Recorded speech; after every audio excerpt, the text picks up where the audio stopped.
328 বছর পুরনো আমাদের বাড়ির কালী পুজোর প্রস্তুতি পর্ব 2-এ আপনাদের জানাই স্বাগতম। আগের পর্বে আপনারা দেখেছিলেন মাটি দিয়ে মায়ের কাঠামো তৈরির কাজ। সেই কাঠামোর জন্য যথারীতি তৈরি করা হলো মায়ের আঙুল ও মুখ। এখানে বলে রাখি, মায়ের এই যে মুখ আপনারা দেখছেন তা কিন্তু পুরোটাই হাতে বানান এই মানুষটি। এই মুখের কোনো ছাঁচ নেই। আমাদের বাড়ির এই কালী প্রতিমা খুবই জাগ্রত। আমাদের বাড়ির বয়স্ক সদস্যদের কাছ থেকে শুনেছি আগে নাকি মাকে শিকল দিয়ে বেঁধে রাখা হতো।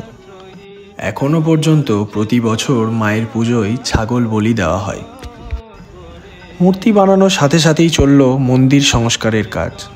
এভাবেই প্রতি বছর মন্দিরের বাইরের অংশটিকে নতুনভাবে রং করা হয়। যেহেতু আমাদের এই পুজোটি এক রাত্রের পুজো, তাই ঠিক পুজোর পরের দিন রাত্রেই মায়ের মূর্তি বিসর্জন হয়ে যায়। তাই আপনারা যদি আমাদের এই পুজো দেখতে চান বা মায়ের দর্শন করতে চান, তাহলে পুজোর দিন বা বিসর্জনের দিন সন্ধ্যার মধ্যেই আসবেন। আজকের মতো এটুকুই। পরবর্তী পর্ব খুবই তাড়াতাড়ি আসছে। এভাবেই আমাদের বাড়ির পুজোর ইতিহাস জানতে হলে এবং পুজোটিকে অনুভব করতে হলে সঙ্গে থাকবেন।